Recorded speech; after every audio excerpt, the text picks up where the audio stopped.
Biya orma muka cita namorma akamin obseturai wakayo mudafura Ashama harkafuna yakam jirtu kabajam tota bijalatam toto oborra global network kon torbaniti yeroto kra oborra global network kan isimbirago kopi godansa kesetera bakafi wantota bakaf sebentan kan isi berang kiri nuta isin kesu mesun kan isi boleh turu ambada saja bre hamma to moro pe khanyati nufan turan afera kenya aka korono wong gara-gara mul saniti namni to ko kambi isara bakato wantota gugudo lama to dina devi akasmas rako bulchin sagare tabura dina dev gajeno namni to ko biasa khayati barate yoni wa barate san arkachula be akasmas Katarame hojjechuu dhabe kaan isa immoo qotatee biyya isaa keessatti yoo bu'aa qonna isaa san dhabe oduu hin jaalatin namni kun gara biyyoota diinagdeen banaatti deemuuf dirqama. Kan lammaffaa immoo rakkoo bulchiinsa gaariiti. Rakkoo bulchiinsa gaarii hoggaa jennu gaa namni tokko mirga uummaan qabu yoo sarbame osoo hin jaalatin mirga isaa san eegsifachuudhaaf falmitti seena. Mirga uummaa yoo jennu gaa mirga waan fedhe deeggaruu mirga qeequu akkasumas barreessuu mirba yaadoo fi bilisaan ibsachuu aadaa afaanii fi duudhaasaa kan uumamaan qabu kana yooniif sarbame namni kun osoo hin jaalatin mootummaa biyya san bulchaa jiru kan mirga isaa san sarbeen falmuudhaaf dirqama. Yeroo kana gaa mootummaa biyya bulchuu biratti qaama aangoo mootummaa dhiibu fakkaachuudhaan itti mul'atee mootummaan nama kanarratti tarkaanfii fudhachuuf dirqama. Tarkaanfii namni kun fudhatu tarkaanfii xiinsa kamuu akkasumas hidhaa ajjechaa fi doorsisa ta'a. Egaa namni kun osoo hin jaalatin biyyattii jedhu gallakkisee deemuuf dirqama.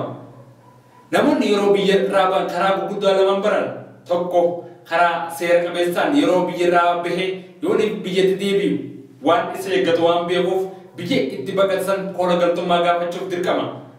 Kan lammaffaa immoo kan carraa seera qabeessummaa kan argatin garoota biyyoota ollaa akkasumas biyya itti baqachuuf yaadisan miilaa yookiin makiinaadhaan lubbuu isaa balaarra buusee deemuuf dirqama. Yooniin jiraanne bakka yaadinan gaa yooniin du'e immoo biyyee ta'een hafachuu lubbuu isaa balaarra buusee deemuuf dirqama. Innis odoo deemuuti barahaa keessatti bofaa fi akkasumas bineensaan nyaatamee hafa. Kaan ammoo bishaan akkasumas daangaa biyyoota itti seenuuf dirqamee san irratti rasaasaan dhaabamee deema. Irra guddaan kana qofaa miti rakkoon baqataa mudatu bakka garaagaraatti akkasumas dallaalota isaan daddabarsanii iddoonii fi doonii yookiin makiinaarraa itti darbamanii jira. Kanneen shamarranii ammoo fedhii isaanii malee iddoonii fi itti gudeedamanitu jira. Egaa kan daawwachaa jirtan qophii godaansaati. Ammallee nu faana turaan afeerraa keenya. Yeroo ammaa tana yoo fudhannee ilaalle manneen biyya keessaa fi akkasumas biyyoota ambaa keessa jiran akkasumas dhaabbata UNHCR biyyoota ambaa keessa jiran irra hedduun baqattoota Itoophiyaa keessaa kan baay'inaan argamu baqattoota Oromooti. Haala amma biyyi teenya keessa jiruun akkasumas biyyoota biraa keessa jiru yoo fudhannee ilaalle baqattoonni Oromoo arrallee manni hidhaa biyya namaatii fi kan biyya keenyaatillee afaan Oromoo dubbachaa jira. Kun kan namatti mul'isu baqataan Oromoo irra hedduun biyya irraa baqachaa warreen abdii biyyaa tahan biyyattii dhiisanii biyya irraa baqachuuf dirqaman. Yeroo ammaa tanaa yoonii fudhanne biyya Yemen magaalaa Sanaa keessatti baqattoonni Oromoo kun gara namoota 14,700 keessaa pasantiin caaloo baqattoota Oromooti. Akka dhaabbanni IOM'tti baqattoonni kunneen lubbuu isaaniitiif yaaddoo ta'uu gabaase. Irra hedduun baqattoota kanaa lammii Itoophiyaa keessaa Oromoo ta'uu dubbate. Kaan ammoo gariin hafe immoo lammiilee Tigraay ta'uu dubbateeti jira. Yeroo dabre biyya Yemen irraa gara biyyattiitti deemuuf warreen karoorsan keessaa dargaggoon tokko kan doonii dhidhimtee yookiin dallaalota doonii gubbaadha darbame keessaa hafe akka jedhetti doonii yeroo dabarte biyya Jabuutii irraa kaatee gara biyya Yemen odoo Yemen jettu dhidhimtee dhabamtee ragaafillee namni tokko kan ragaa namoota sanii doonii sana immoo akkamitti dhidhimte jee ibsu dhabameeti jira. Biyya Yemen yeroo ammaa tanaa yoonii furan erga waraansa garee biyyattii bulchuu fi garee shororkeessitoota mexaalajii Huutiitti wajjin wal mormittee galte bubbulteetti jirti. Baqattoonni Oromoo biyya san keessa jiru baay'ee rakkachaa jiru haalaan fi rakkoo gadadoo keessa jiru. Garis manneen hidhaa san keessatti baay'ee dhukkubsatanii kan du'aa jiranis ni jiru. Biyya magaalaa sanaa kan keessatti yooniif maallaqa qabaate akkasumas maallaqa yooniif qabaate maallaqa kafartee mana hidhaa keessaa gara magaalaa Adan jedhamtu tan boordana galaanatti argamtu sanittis darbu yeroo achittis darban carraan deebitee magaalaa guddittii seenuudhaan qabdu baay'ee xiqqaadha. Hungaa baqattoonni hedduun biyya garaagaraa keessatti dararamaa jiraachuu namatti agarsiisa. Ji'a adoolessaa keessa biyya Yaman keessaa garee Huutiidhaan dhiibamanii kanneen Suudii seenan haadholee dhumaatii fi akkasuma daa'imman keessatti argamu. Kanneen tilmaamaan baqattoonni gara nama 30,000 argaman parsantiin caalu baqattoota Itoophiyaa keessaa harki caalu baqattoota dhalaan Oromoo ta'ani. Haaluma sooshaal miidiyaa gubbatti baqattoonni kunneen rakkoo isaanii keessatti argaman yeroo hedduu deemaa turan akkasumas miidiyaalee baay'eedhaan daddabraa ture nuti illee gama keenyaan gabaasaa turreetu jira. Mee yeroo takka viidiyoo kanarratti rakkoo baqattoonni san keessa jiran ammaasoo haala dhukkubaaf saaxilamanii jiranii fi bifa ittiin mana hidhaa san keessatti waan dararamaa jiran yeroo takka viidiyoo kana laallee walitti haa deebinu. Waliin dhaqqaba. Dararaa cimaa keessa jirra. Nutumaa jiranii waa akka ilmi namaa naman goone nurratti hojjechaa jiranii. Baatii shaniif baatii jaaf ilmi namaa mana hidhaa kana namni dararamaa jira. Haala kanaan namni balaa kanarra jira. Bataanii akka kana fayyadamu. Shirata hojii sadde bitti baay'insa. Shirata nama miila hidhatee bayyatti jedhamaa jira. Wallahi raajii. Dirroo nama deema wallahi raajii. Miilli nama kana hidhaadha. Nama kana moonni hidhaadha. Miilli isaanii hidhamee jira. Mana fintaanii yoo deemu barbaade waliin deemanii. Nama lamaan. Lammiilee biraa miilli isaanii hiikamee jira. Akkuma agartan kana. Sheer waliif godha. Addunyaan akka agartuuf.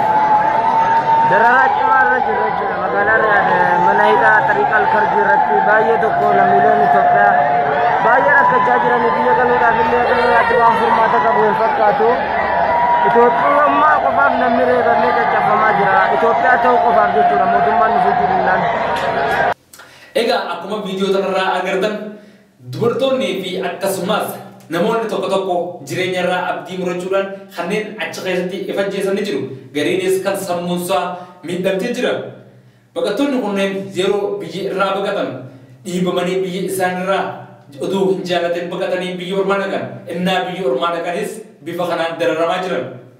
Mootummaa yeroo ammaan tanaa biyya bulchu kan maqaa mootummaatiin of waamu kan masaraa miila keessa jiru. Yeroo baqattoonni akkatti biyya namaa keessaa dararamu akkasumas manneen hidhaa biyyattii keessaa dararamu wantoonni inni dhiisee baqattoonni baay'inaan manneen hidhaa Saudi Arabiyaa keessa jiran harki caalu baqattoota dhalaan Oromootii fi kanneen hafammoo baqattoota dhalaan Tigreeti.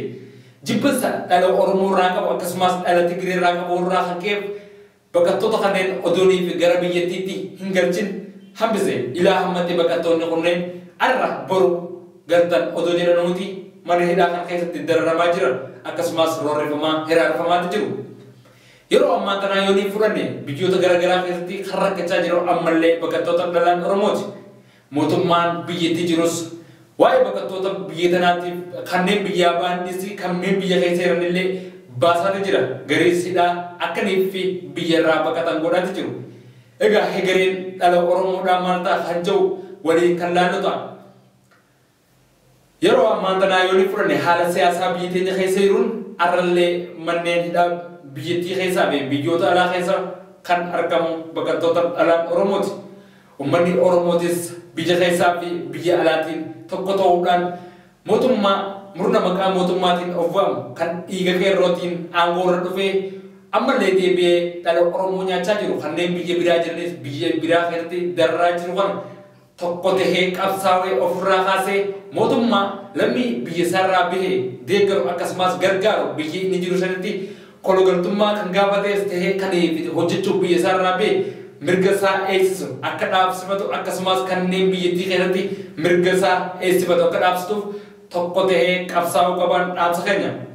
Egaa kabajamtootaa fi jaalatamtoota Oborraa Global Network qophiin godaansaa har'aa qaban hammanuma. Torban qophii biraa kan qabannee walitti deebi'utti nagaan nu tura.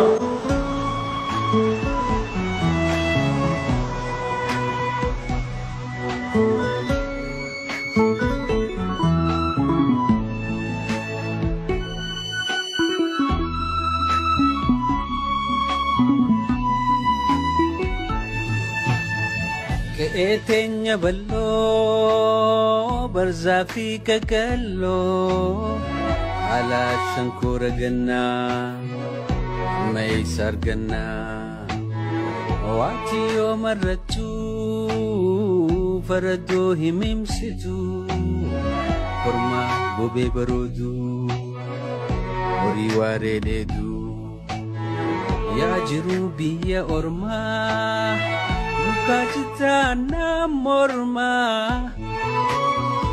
Akamin obseturai Wakayo mudafurai